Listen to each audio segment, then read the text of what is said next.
إن الحمد لله نحمده ونستعينه ونستغفره ونعوذ بالله من شرور أنفسنا ومن سيئات أعمالنا من يهده الله فلا مضل له ومن يضلله فلا هادي له وأشهد أن لا إله إلا الله وحده لا شريك له وأشهد أن محمدًا عبده ورسوله أما بعد فإن خير الحديث كتاب الله وخير الهدي هدي محمد صلى الله عليه وسلم وشر الأمور محدثاتها وكل محدثة بدعة وكل بدعة ضلالة وكل ضلالة في النار فأعوذ بالله السميع العليم من الشيطان الرجيم بسم الله الرحمن الرحيم قاف والقرآن المجيد بل عجبوا أن جاءهم منذر منهم فقال الكافرون هذا شيء عجيب أإذا متنا وكنا ترابا ذلك رجع بعيد قد علمنا ما تنقص الأرض منهم وعندنا كتاب حفيظ بل كذبوا بالحق لما جاءهم فهم في أمر مريج يا أيها الذين آمنوا اتقوا الله حق تقاته ولا تموتن إلا وأنتم مسلمون يا أيها الناس اتقوا ربكم الذي خلقكم من نفس واحدة وخلق منها زوجها وبث منهما رجالا كثيرا ونساء واتقوا الله الذي تساءلون به والأرحام إن الله كان عليكم رقيبا يا أيها الذين آمنوا اتقوا الله وقولوا قولا سديدا يصلح لكم أعمالكم ويغفر لكم ذنوبكم ومن يطع الله ورسوله فقد فاز فوزا عظیما۔ ہر طرح کی تعریف اس اللہ رب العالمین کے لیے لائق اور زیبا ہے جو ساری کائنات کا اکیلا خالق ہے، مالک ہے، حاکم ہے، رازق ہے۔ درود و سلام نازل ہوں اللہ کے تمام نبیوں پر، خصوصاً آخری نبی حضرت محمد مصطفیٰ صلی اللہ علیہ وسلم پر۔ محترم حاضرین، ایک مسلمان ہونے کے ناطے ہمارا یہ عقیدہ ہے کہ ایک دن دنیا ختم ہو جائے گی، اللہ تعالیٰ انسانوں کو دوبارہ زندہ کریں گے، حساب و کتاب ہوگا، پھر نیک لوگوں کو اللہ تعالیٰ انعامات سے نوازے گا اور برے لوگوں کے لیے سزائیں تجویز کی جائیں گی۔ اچھے اور نیک لوگوں کے لیے اللہ تعالیٰ نے جنت بنا رکھی ہے اور برے اور گنہگاروں کے لیے اللہ نے جہنم تیار کر رکھی ہے۔ جہنم کی ہولناکیاں اور اس کے دردناک عذاب کا تذکرہ پچھلے جمعہ کے خطبے میں آپ حضرات نے سنا تھا۔ آج کے جمعہ کے خطبے میں جنت کی نعمتوں کے تعلق سے کچھ بیان کرنے کی کوشش کروں گا۔ اللہ سے دعا ہے کہ اللہ تعالی ہم تمام کو جنت والا عمل کرنے کی توفیق عنایت فرمائے اور تمام کو جنت نصیب فرمائے۔ جہنم والے اعمال سے اللہ ہم سب کی حفاظت فرمائے اور جہنم سے اللہ تعالی ہم سب کو محفوظ رکھے۔ اللہم انا نسألک الجنة ونعوذ بک من النار، اللہم انا نسألک الجنة ونعوذ بک من النار، اللہم انا نسألک الجنة ونعوذ بک من النار۔ جنت اللہ کی نعمتوں میں سب سے بڑی نعمت ہے اور اللہ تبارک و تعالیٰ اسے اپنے خاص بندوں کو عنایت فرمائیں گے۔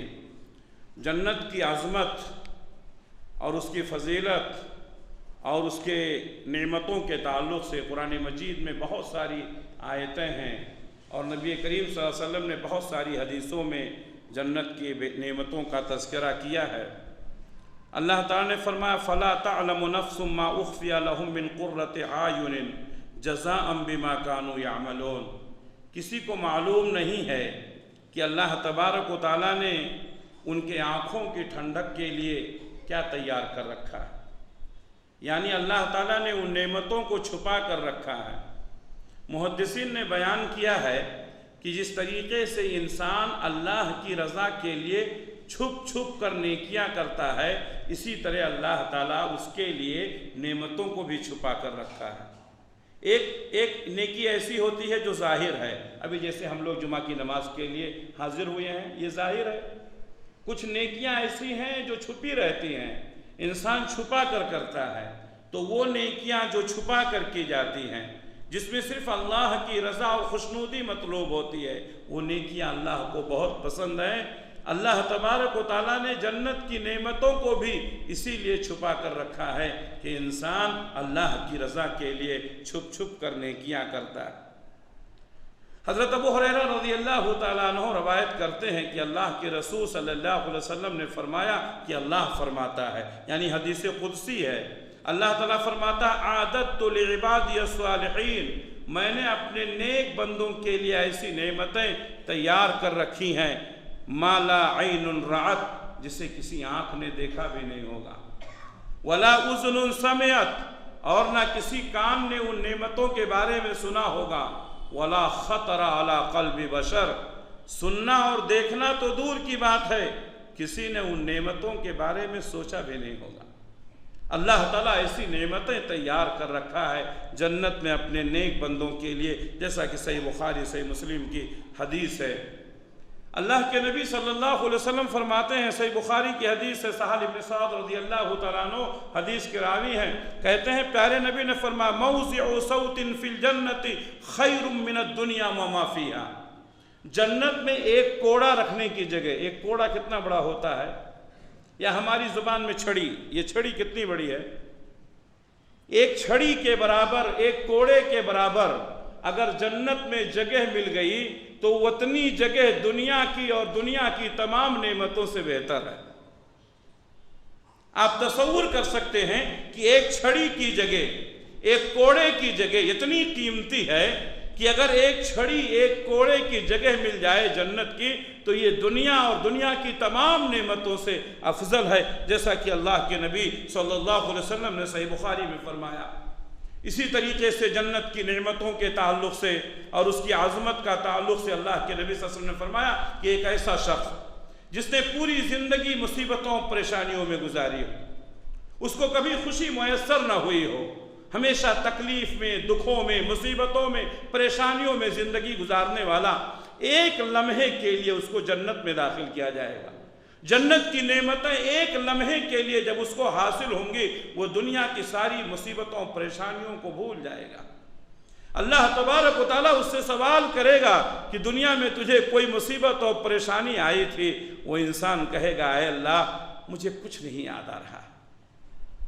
ایک لمحے کے لیے جنت میں ایک غوطہ لگانا، ایک لمحے کے لیے جنت میں جانا دنیا کی تمام مصیبتوں پریشانیوں کے بھولنے کا سبب بن جائے گا۔ ایسی جنت کی عظمت کو سمجھنے کی ضرورت ہے اور اس کے لیے فکر کرنے کی اور اس کو حاصل کرنے کے لیے کوشش کرنے کی ضرورت ہے۔ جنت کی وسعت، جنت کتنی بڑی ہوگی، جنت کا رقبہ کتنا ہوگا۔ اللہ تبارک و تعالیٰ نے فرمایا وَسَارِعُوا إِلَى مَغْفِرَةٍ مِّن رَبِّكُمْ وَجَنَّةٍ عَرْضُهَا السَّمَاوَاتُ وَالْأَرْضُ، دوڑو اللہ کے مغفرت کی طرف، اللہ کی بخشش کی طرف دوڑو، کوشش کرو کہ اللہ بخش دے، اللہ معاف کر دے۔ وَسَارِعُوا إِلَى مَغْفِرَةٍ مِّن رَبِّكُمْ، اپنے رب کے بخشش کی طرف، مغفرت کی طرف کوشش کرو، دوڑو۔ وَجَنَّةٍ عَرْضُهَا السَّمَاوَاتُ وَالْأَرْضُ، اور اس جنت کے لیے دوڑو جس کی چوڑائی زمین اور آسمان کے برابر ہے۔ یہ زمین کتنی بڑی ہے، زمین کا رقبہ کتنا بڑا ہے، اور اس زمین کے علاوہ کتنی زمینیں ہیں، آسمان کتنا بڑا ہے، اور ایک آسمان کے علاوہ کتنے آسمان ہیں۔ 7 زمین اور 7 آسمان، ان کی وسعت کا اندازہ نہیں لگا سکتے ہیں، لیکن اللہ تبارک و تعالیٰ نے فرمایا کہ جنت کی صرف چوڑائی زمین اور آسمان کی وسعتوں کے برابر ہے۔ اور ہم جانتے ہیں، آپ جانتے ہیں کہ چوڑائی عام طور پر کم ہوتی ہے، لمبائی زیادہ ہوتی ہے۔ جب جنت کی چوڑائی کا حال یہ ہے کہ زمین اور آسمان کی وسعتوں کے برابر ہے تو اس کی لمبائی کتنی ہوگی آپ تصور کر سکتے ہیں۔ اللہ تعالیٰ نے فرمایا اعدت للمتقین، ایسی جنت یہ متقیوں کے لیے تیار کی گئی ہے، نیک لوگوں کے لیے تیار کی گئی ہے۔ جنت کی وسعت کا اندازہ اس حدیث سے بھی لگا سکتے ہیں جو صحیح بخاری کی ہے۔ پیارے نبی صلی اللہ علیہ وسلم نے فرمایا کہ جنت میں ایک درخت اتنا وسیع ہے کہ اس درخت کی چھاؤں، اس کے سائے میں ایک سوار 100 سال تک چلتا رہے گا۔ جنت کے ایک درخت کے سائے میں ایک سوار 100 سال تک چلتا رہے گا، اس کے سائے میں ہی رہے گا۔ آپ صلی اللہ علیہ وسلم نے یہ نہیں فرمایا کہ ایک مسافر چلتا رہے گا۔ معلوم یہ ہوا یہ پیدل چلنا اور سواری پر چلنا دونوں میں بہت فرق ہے۔ انسان سواری پر چلے گا لیکن پھر بھی ایک جنت، اس جنت کے ایک درخت کا سایہ اتنا دور تک پھیلا ہوگا، 100 سال تک چلتا رہے گا لیکن اس کا سایہ ختم نہیں ہوگا۔ جنت کی وسعت کا اندازہ اس حدیث سے بھی لگا سکتے ہیں۔ اسی طرح صحیح بخاری کی ایک اور حدیث ہے، اللہ کے نبی صلی اللہ علیہ وسلم نے فرمایا کہ اس شخص کو میں دیکھتا ہوں، میں جان رہا ہوں، دیکھ رہا ہوں، اس شخص کو جو جہنم سے نکالا جائے گا، سب سے آخر میں نکالا جائے گا، وہ اپنے گھٹنوں کے بل چلتے ہوئے اللہ کے پاس آئے گا۔ اللہ تبارک و تعالیٰ اس سے کہے گا جاؤ میری جنت میں داخل ہو جاؤ۔ سب سے آخری شخص جو جہنم سے نکالا جائے گا اور سب سے آخری شخص جو جنت میں داخل ہوگا، اس کی کیفیت ہمارے نبی نے صحیح بخاری میں فرمائی کہ وہ گھٹنوں کے بل نکل رہا ہوگا، گویا کہ میں اس کو دیکھ رہا ہوں۔ اس کو نہر حیات میں ڈالا جائے گا، وہ نہانے کے بعد پھر سے اپنے اصلی شکل میں آ جائے گا۔ پہلے وہ جہنم میں جل کر کوئلہ ہو چکا ہوگا، اللہ تبارک و تعالیٰ جہنم کے اثرات کو دور کر دے گا۔ پھر اللہ تعالیٰ اس سے کہے گا جاؤ جنت میں چلے جاؤ۔ جنت میں جائے گا لیکن دروازے سے واپس آ جائے گا، کہے گا اے اللہ تیری جنت بھری ہوئی ہے۔ اللہ تعالیٰ پھر کہے گا جاؤ جنت میں داخل ہو جاؤ۔ پھر واپس آئے گا، کہے گا اے اللہ تیری جنت بھری ہے۔ پھر اللہ کہے گا جاؤ جنت میں داخل ہو جاؤ۔ پھر وہ آ کر کے کہے گا اے اللہ تیری جنت میں جگہ نہیں ہے، جنت بھری ہوئی ہے۔ پیارے نبی صلی اللہ علیہ وسلم نے فرمایا اس آخری جنتی کو اللہ تعالیٰ کہیں گے کیا تمہیں یہ بات پسند ہے کہ دنیا کا 10 گنا تم کو دے دیا جائے؟ صحیح بخاری کی صحیح حدیث ہے، دنیا کا 10 گنا دے دیا جائے۔ آج ہم ایک ٹکڑے کے لیے مر رہے ہیں، آج ہم ایک حصے کے لیے مر رہے ہیں، آج ہم ایک گھر کے لیے مر رہے ہیں، آج ہم ایک دکان کے لیے مر رہے ہیں۔ پیارے نبی صلی اللہ علیہ وسلم نے فرمایا آخری جنتی، جنت میں جو سب سے آخر میں جائے گا اس کو دنیا کا 10 گنا ملے گا۔ سوچئے کہ اس جنت کا حال کیا ہوگا جب آخری جنتی کا یہ حال ہے کہ اس کو 10 گنا دنیا کا ملے گا، تو ان لوگوں کا حال کیا ہوگا اور ان کی نعمتوں کا حال کیا ہوگا جو پہلے جنتوں میں جا چکے ہیں۔ اللہ تبارک و تعالی ہم تمام کو جنتوں والا عمل کرنے کی توفیق عنایت فرمائے۔ انسان کی زندگی کا اصل مقصد کیا ہے؟ آج یہی اصل مسئلہ ہے، لوگ اپنے مقصد کو بھول گئے ہیں۔ ہمارا مقصد کیا ہے؟ اچھا پیسہ کمانا، اچھا نام کمانا، اچھا گھر بنانا، اچھی گاڑی لینا، اچھا نام کما لینا، ہم یہی سوچتے ہیں۔ نہیں میرے بھائیوں، یہ مقصد نہیں ہے۔ دنیا میں بہت سارے لوگ ہیں جنہوں نے نام کمایا، دولت کمائی، پیسہ کمایا، حکومتیں کی، لیکن وہ چلے گئے، ان کے ساتھ ان کی دولت اور ان کی حکومت بھی چلی گئی۔ انسان کا مقصد یہ نہیں ہے۔ ایک مسلمان کا مقصد ہے دنیا میں ہوتے ہوئے اپنی آخرت کو سنوار لینا، دنیا میں ہوتے ہوئے اپنی آخرت کو بنا لینا، جنت کو حاصل کر لینا۔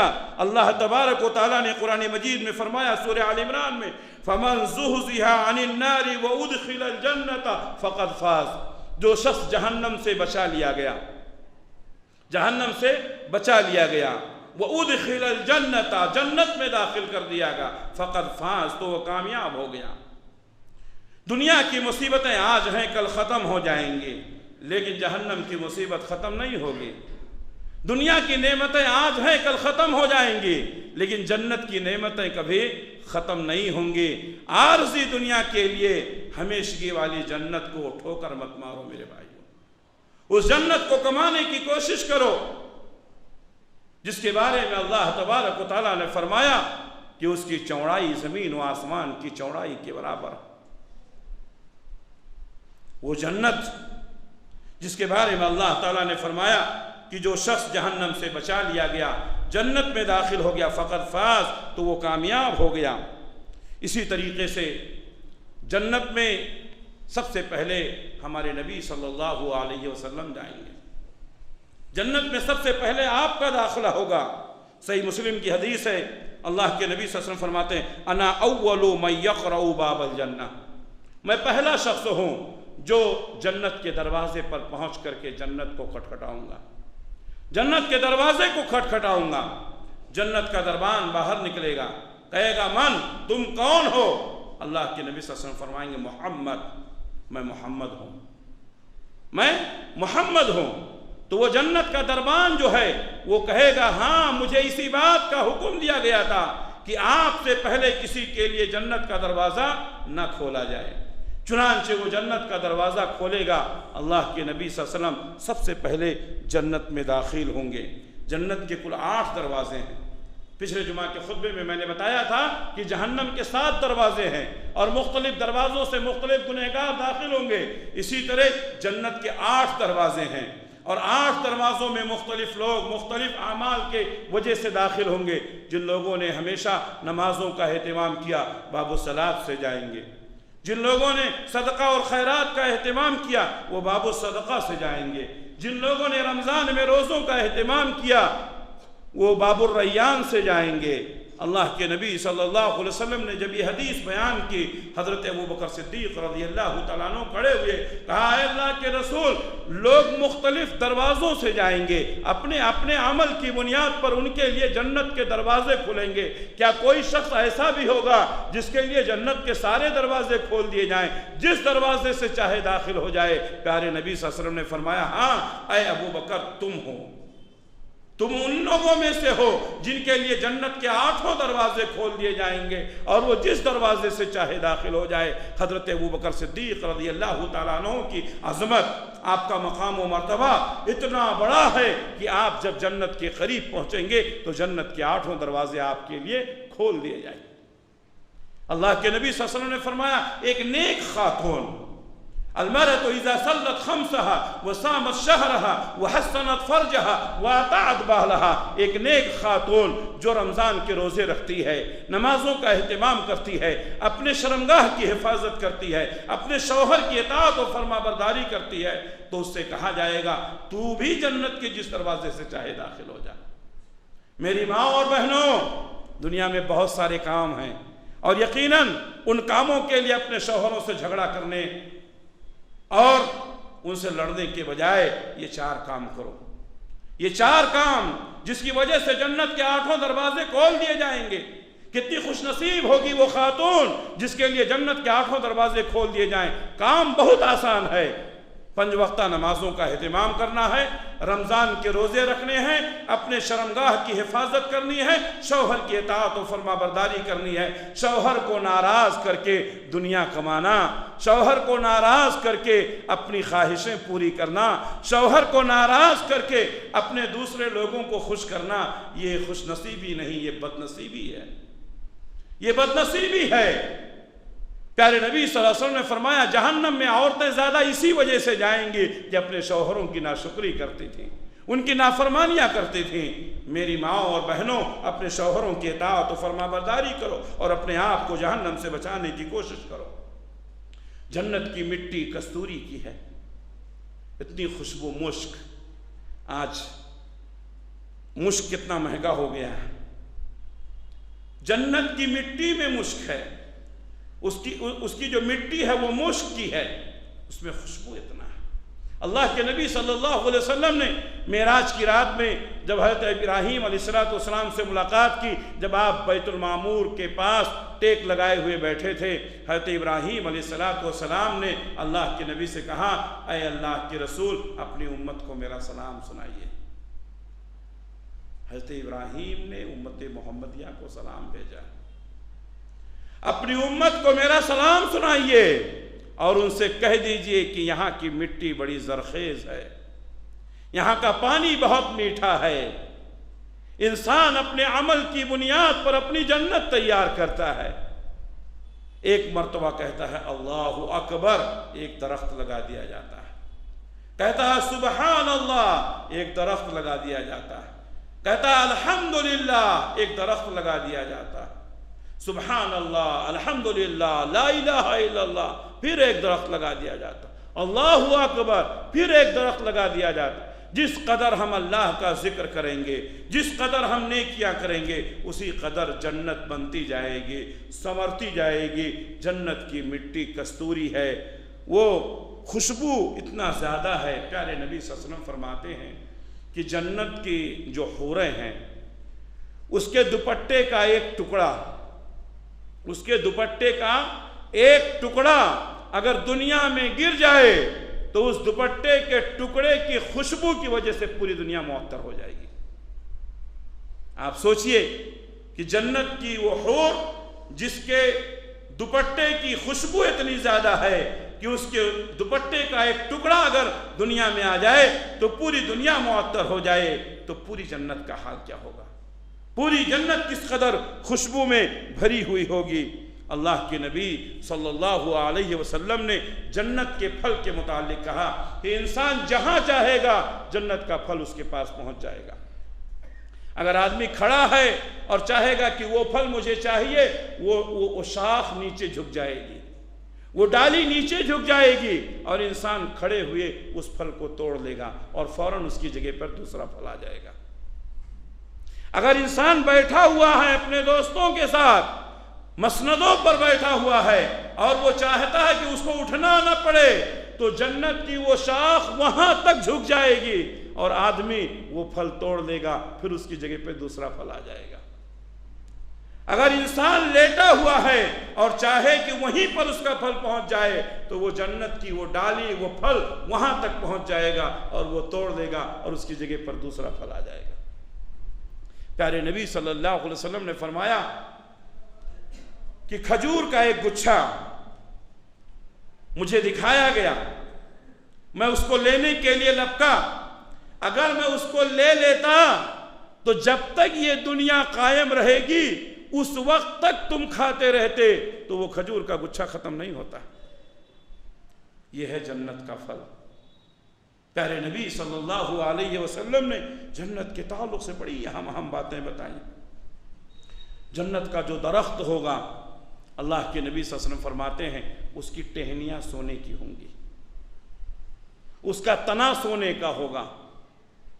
ہمارے یہاں جو درخت رہتا ہے وہ لکڑی کا رہتا ہے، لیکن اللہ کے نبی صلی اللہ علیہ وسلم نے فرمایا کہ جنت کا جو درخت رہے گا اس کی ٹہنیاں سونے کی رہیں گی، اس کا تنا، اس کی ٹہنیاں، اس کے پتے سب سونے کے رہیں گے۔ آپ صلی اللہ علیہ وسلم نے جنت کے برتنوں کا تذکرہ کرتے ہوئے فرمایا کہ دو طرح کی جنت ہے۔ ایک جنت وہ ہے جس کی ہر چیز سونے کی ہوگی، اس کا برتن سونے کا، اس کا چمچ سونے کا، اس کے پیالے سونے کے، وہاں جو چیز بھی ہوگی سب سونے کی ہوگی۔ اور ایک جنت وہ ہے جس کی ہر چیز چاندی کی ہوگی، وہاں کا چمچ چاندی کا ہوگا، وہاں کا برتن چاندی کا ہوگا، وہاں کا بستر، وہاں کے درخت، وہاں کی ہر چیز چاندی کی ہوگی۔ میرے بھائیوں، وہ جنت کتنی قیمتی ہوگی، وہ جنت کتنی خوبصورت ہوگی، ہم تصور بھی نہیں کر سکتے ہیں۔ اس جنت کو حاصل کرنے کی کوشش کریں۔ وہ جنت کی حوریں، آج انسان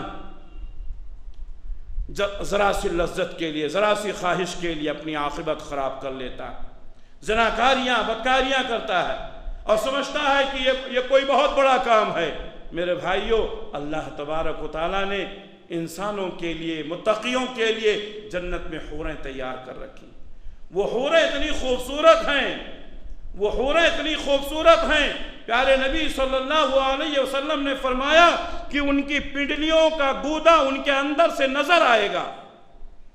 جب آپ ان کے پیر کو دیکھیں گے، اس کے چمڑے کے نیچے سے ان کے گودے نظر آئیں گے، اور آپ صلی اللہ علیہ وسلم نے ایک حدیث میں فرمایا دنیا کی عورتیں ایک عمر تک اور ایک وقت تک خوبصورت اور اچھی لگتی ہیں، لیکن دھیرے دھیرے جب جوانی ڈھل جاتی ہے، حسن کا خاتمہ ہو جاتا ہے، وہی عورتیں شکل و صورت بدل جاتی ہے، آنکھوں میں کیچڑ، منہ میں پانی، اور اس طریقے سے بیکار عجیب سی کیفیت ہونے لگتی ہے۔ پیارے نبی صلی اللہ علیہ وسلم نے فرمایا کہ وہ جنت جس کی حوروں کا تذکرہ کرتے ہوئے آپ نے فرمایا کہ وہ جنت کی حور ایک بار سمندر کے پانی میں تھوک دے تو سمندر کا پانی میٹھا ہو جائے گا۔ اللہ تبارک و تعالیٰ نے نیک لوگوں کے لیے ایسی حوروں کو تیار کر رکھا، اور ہر جنتی کو کم سے کم 2 حوریں ملیں گی۔ کوئی خاتون یہ نہ سمجھے کہ اس کے ساتھ ظلم ہوگا۔ اللہ کے نبی صلی اللہ علیہ وسلم نے فرمایا جنت کی حوریں تو ملیں گی، لیکن سردار یہی دنیا کی خاتون ہوگی۔ شرط یہ ہے کہ وہ نیک ہو، شرط یہ ہے کہ وہ اللہ والی ہو، شرط یہ ہے کہ وہ اپنے شوہر کی وفادار اور فرما بردار ہو۔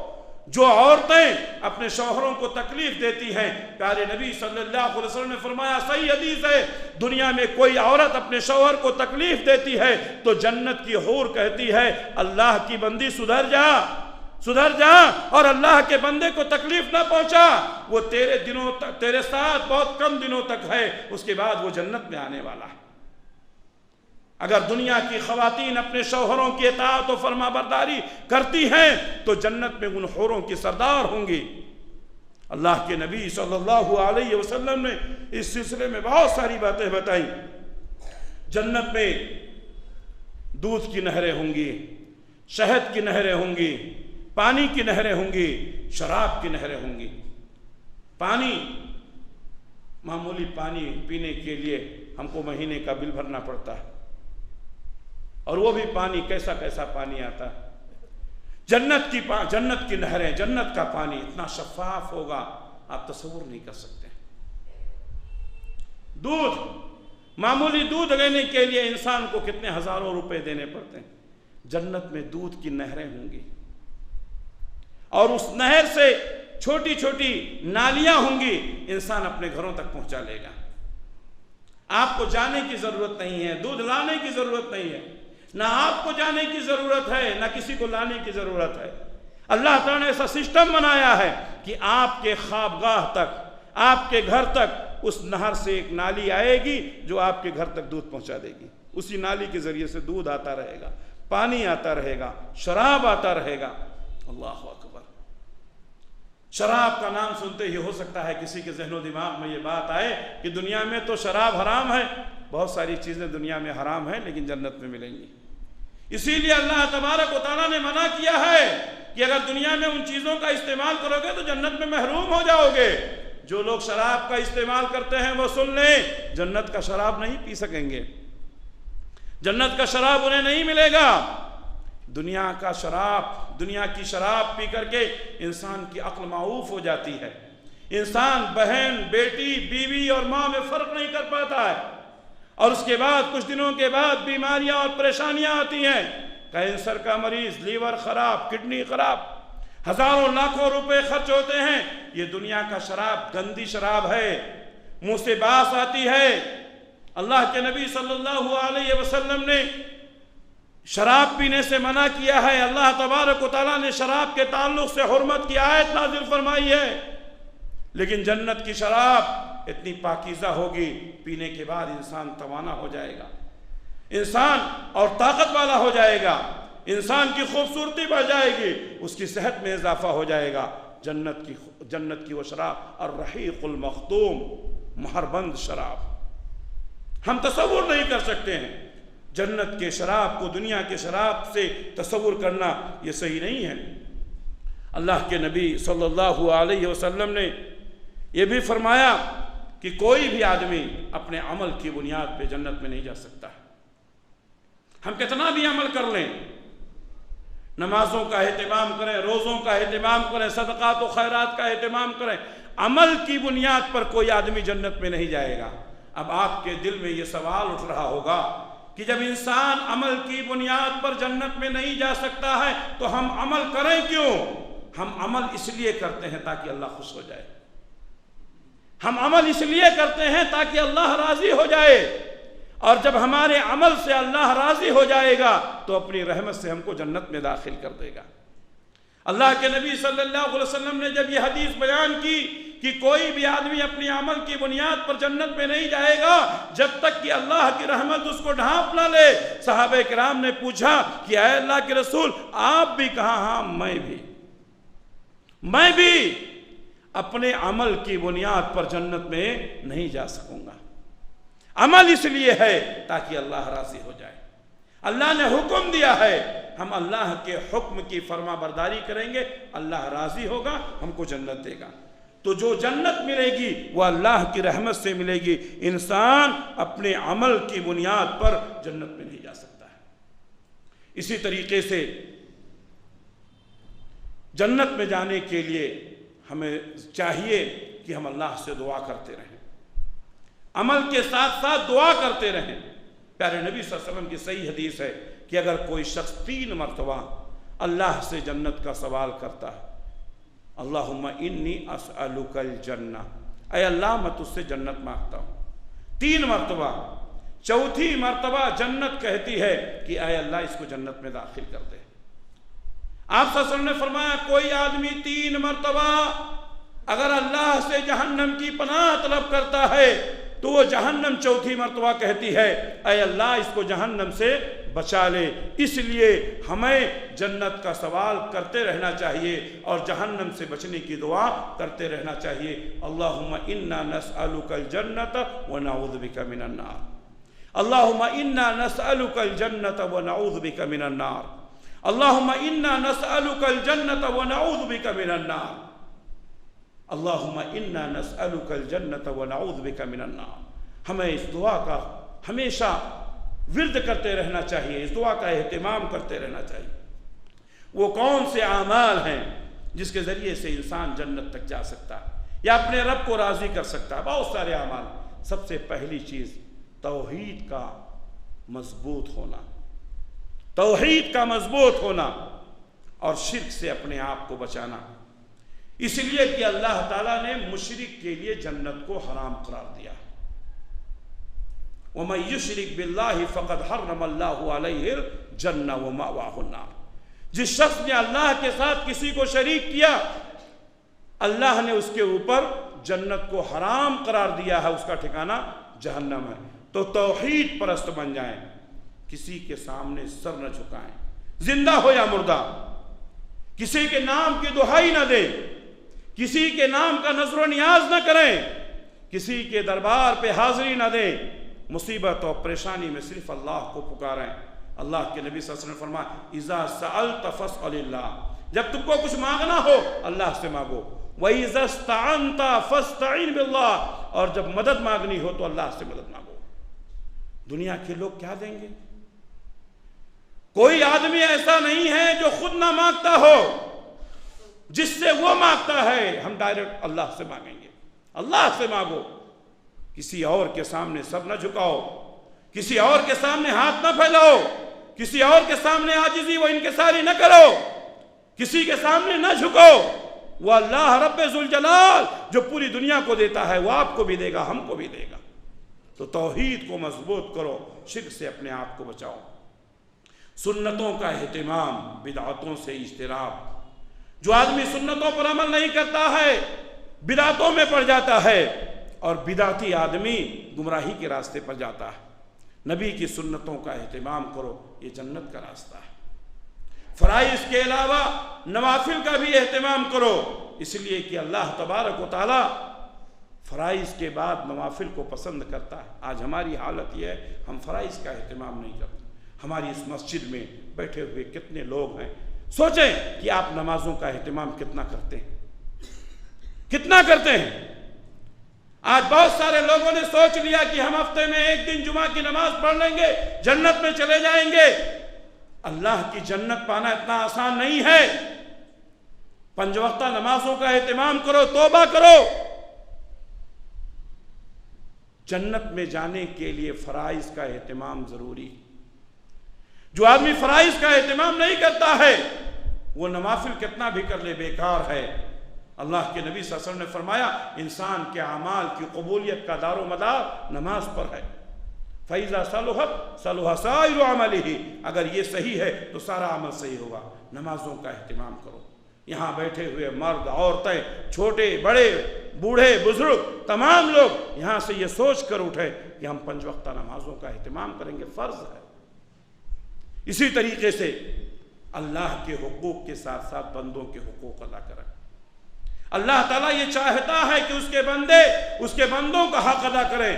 جو اللہ کا حق تو ادا کرتا ہے لیکن بندوں کا حق نہیں ادا کرتا ہے، قیامت کے دن اس وقت تک جنت میں نہیں جا سکتا ہے جب تک کہ وہ بندہ معاف نہیں کرے گا۔ کسی کے اوپر ظلم نہ کرو، کسی کو ستاؤ مت، کسی کو تکلیف مت دو، اس لیے کہ کسی پر ظلم کرنے والا، کسی کو ستانے والا، کسی کو تکلیف دینے والا جنت میں اول وقت میں نہیں جائے گا۔ مظلوم کی بد دعا اس کی دنیا اور آخرت تباہ کر دیتی ہے۔ پیارے نبی نے فرمایا اتق دعوت المظلوم فإن ليس بينه وبين الله حجاب، مظلوم کی بد دعا سے بچو، اس لیے کہ اللہ اور اس کی دعا کے درمیان کوئی حجاب نہیں ہوتا۔ بہت سارے لوگ ہیں جو بہت نیک ہیں، کسی کو تکلیف نہیں پہنچاتے لیکن عمل میں بہت پیچھے ہیں، اور بہت سارے لوگ ہیں جو عمل بہت زیادہ کرتے ہیں لیکن لوگوں کو تکلیف پہنچاتے ہیں۔ میرے بھائیوں، دونوں غلطی کر رہے ہیں۔ عمل کے لیے عمل کر کے اللہ کو راضی کرنا اور لوگوں کو اپنی زبان سے اپنے ہاتھ سے تکلیف نہ پہنچانا، یہی سچے مسلمان کی پہچان ہے، اور یہی وہ اعمال ہیں جس کے ذریعے سے ہم جنت میں جا سکتے ہیں۔ ہم اللہ سے دعا کرتے ہیں کہ اللہ رب العالمین ہم تمام لوگوں کو جنت والا عمل کرنے کی توفیق عنایت فرمائے۔ اللہ تبارک و تعالی جہنم کی ہولناکی سے ہم سب کی حفاظت فرمائے۔ اللہ جب تک ہم کو دنیا میں رکھے، اسلام پر قائم رکھے، خاتمہ ہو تو ایمان بالخیر پر ہو۔ ربنا تقبل منا انك انت السميع العليم وتب علينا انك انت التواب الرحيم برحمتك يا ارحم الراحمين آمين۔